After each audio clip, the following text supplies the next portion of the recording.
generated a legitimate multimedia frenzy for the first half of 2011.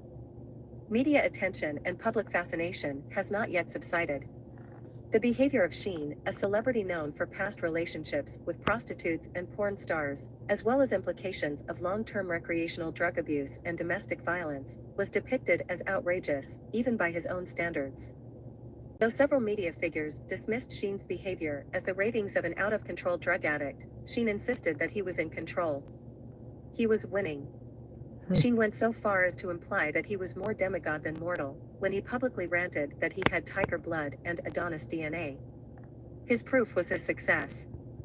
He had made it to the top of his profession, achieving great wealth and fame. As for everyone else, well, in Sheen speak, they were trolls.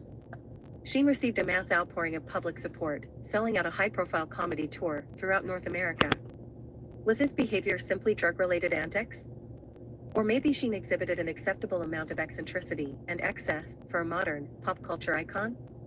In other words, is Sheen a product of his generation, simply a modern male with modern problems?